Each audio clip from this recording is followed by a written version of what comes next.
Christmas. Merry Christmas. दुनिया का सबसे बड़ा फेस्टिवल। ये इतना बड़ा फेस्टिवल है कि मुसलमानों की ईदें जितना पैसा 10 साल में बनाती हैं, उससे भी ज्यादा पैसा क्रिसमस के सिर्फ 1 साल में बनता है। लेकिन आखिर ये क्रिसमस मनाया क्यों जाता है? क्योंकि आज दुनिया के सबसे बड़े रिलीजन क्रिश्चियनिटी का ये मानना है कि इसी दिन, क्रिसमस के दिन, जीसस ईसा अलैहिस्सलाम पैदा हुए थे।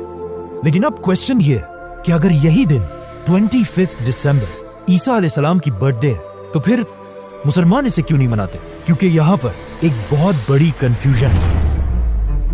आज से 2000 साल पहले ईसा अलैहिस्सलाम फलस्तीन के एक छोटे से शहर में एक मिरेकल से पैदा हुए।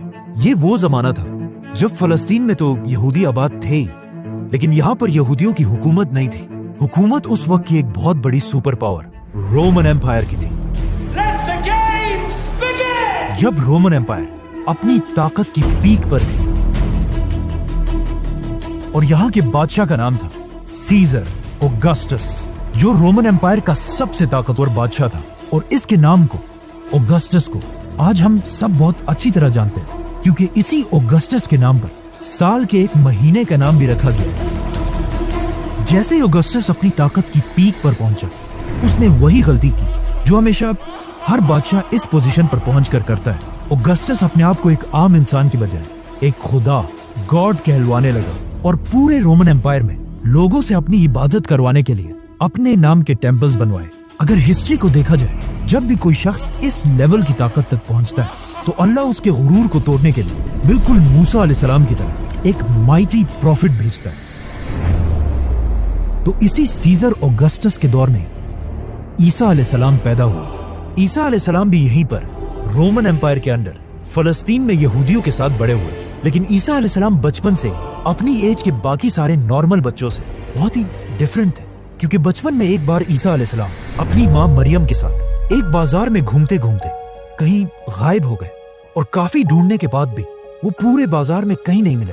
तो आखिर उनकी माँ उन्हें ढूंढते ढूंढते यहूदियों के एक टेम्पल की तरफ गए, जहां पर उन्होंने देखा कि यंग ईसा अलैहिस्सलाम उस वक्त के बड़े यहूदी उलमा के साथ डिबेट कर रहे थे। और उनके क्वेश्चंस को सुनकर यहूदी स्कॉलर्स के चेहरे बिल्कुल गुस्से से भरे हुए थे, क्योंकि उनके सामने ऐसे क्वेश्चंस करने की अब तक किसी में जुर्रत नहीं थी। इसी तरह ईसा अलैहिस्सलाम फलस्तीन में बड़े होते गए और आगे जाकर उन्हें अल्लाह की तरफ से एक बहुत ही यूनिक पावर मिली, जिसमें वो किसी भी बीमार शख्स को सिर्फ एक उंगली के टच से बिल्कुल ठीक कर देते थे। और अपनी इस पावर को यूज करके ईसा अलैहिस्सलाम गरीब लोगों की मदद करने लगे। और जैसे जैसे लोगों को ईसा अलैहिस्सलाम की इस ताकत का पता चला, तो वो दूर दूर से ईसा अलैहिस्सलाम के पास आने लगे। और इसी तरह आहिस्ता आहिस्ता ईसा अलैहिस्सलाम की पॉपुलैरिटी पूरे फलस्तीन में फैलने लगी।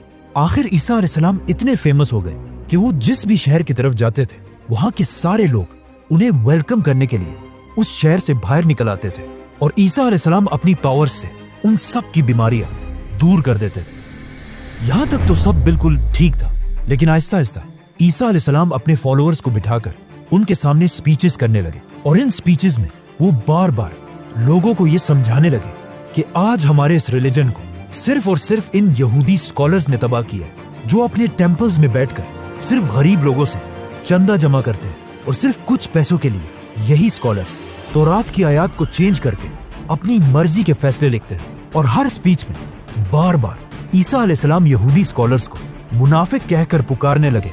ये सब सुनने के बाद यहूदी अवाम तो ईसा अलैहिस्सलाम की इन बातों से बहुत इंस्पायर होते थे, लेकिन ईसा अलैहिस्सलाम की इन बातों से यहूदी स्कॉलर्स के धंधे खराब होने लगे, जिसकी वजह से यहूदी उलमा के दिलों में ईसा अलैहिस्सलाम के लिए सख्त नफरत पैदा हुई।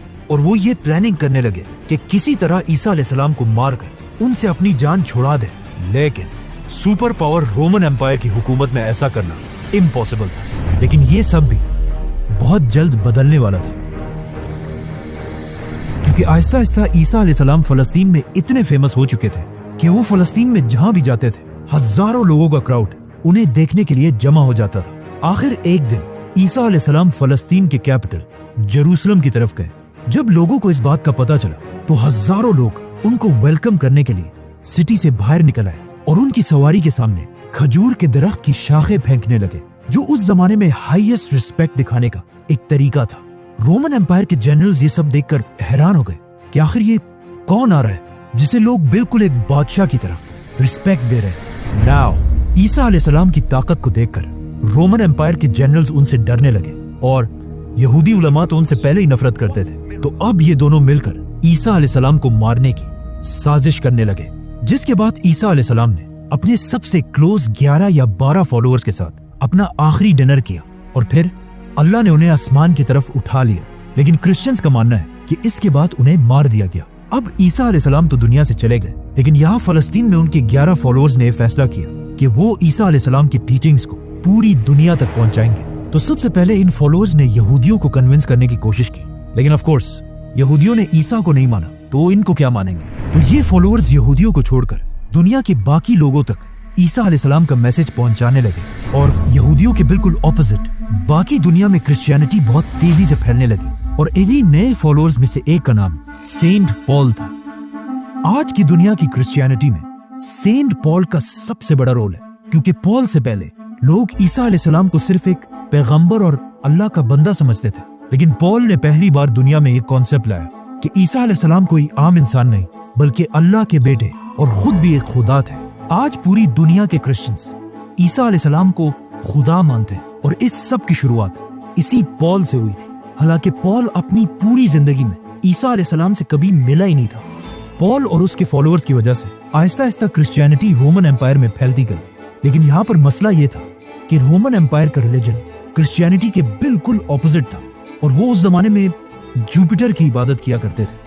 तो रोमन एम्पायर की इस अवाम को इम्प्रेस करने के लिए उस जमाने के क्रिश्चियंस ने अपने रिलीजन में कुछ चेंजेस किए। नंबर 1, उन्होंने ईसा अलैहिस्सलाम के नाम को चेंज करके एक कॉमन रोमन नाम रखा, जो आज इंग्लिश में जीसस बन चुका है। नंबर 2, रोमन एम्पायर के लोग ज्यादातर यूरोपियंस थे